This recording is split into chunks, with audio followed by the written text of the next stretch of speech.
ஒரு அழகான கிராமம், பசுமை சூழ்ந்த வயல்கள். மக்கள் எல்லாம் தினமும் உழைத்து விவசாயம் செய்து வந்தார்கள். காலங்கள் நகர்ந்தது. உழைப்பின் பலன் கிடைக்கும் அறுவடை காலம் வந்தது. அன்றொரு நாள். என்னடா இது? நேத்து ஒரு வைக்கோல் தான் இருந்துச்சு. இன்னைக்கு குட்டி போட்ட மாதிரி இருக்கு. ஐயா, அது ஏன் வைக்கோல் ஐயா. நான் என் நிலத்துல அறுவடை பண்ணினது. இல்ல, நீ பொய் சொல்ற. இந்த வைக்கோல் என்னோடுதான். இதுக்கே குட்டி போட்டிருக்கு பாரு. உன்னுடையதுன்னு சொல்றியே, அதுக்கு சாட்சி யாரு? சாட்சி இல்லன்னா இது எல்லாம் என்னுடையதுதான். உழைச்சதுக்கே இப்படி ஆச்சு.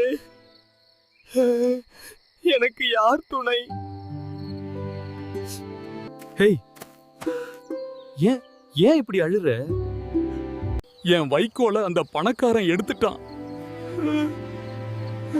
கவலைப்படாதே, நாளைக்கு பஞ்சாயத்துல நான் பேசுறேன். ஐயா, நான் என் வைக்கோலை இங்க வச்சிருந்தேன். நேத்து பார்த்தா குட்டி போட்டிருந்தது. அதை இவன் தன்னுடையதுன்னு சொல்றான். இல்லையா, அது என் நிலத்துல அறுவடை பண்ணின வைக்கோல் தான். உன்னுடையதுன்னா சாட்சி இருக்கா? நரியாரே, ஏன் இவ்ளோ லேட்? வரப்ப வழி அருந்து போச்சு. ஐயா, அத முடிச்சு போட்டு வர்றதுக்கு லேட் ஆகிடுச்சு. வழி எப்படி அருந்து போகும்? அத நீ எப்படி முடிச்சு போட முடியும்? அப்படினால் வைக்கோல் மட்டும் எப்படி குட்டி போடும்? இப்ப எல்லாருக்கும் புரிஞ்சிருக்கும் உண்மை யாரு பக்கம் இருக்குன்னு.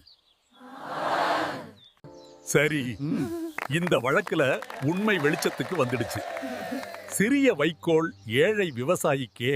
ரொம்ப நன்றி. உண்மை எப்பவும் ஜெயிக்கும். பொய் எப்போதும் நிஜத்தை வெல்லாது.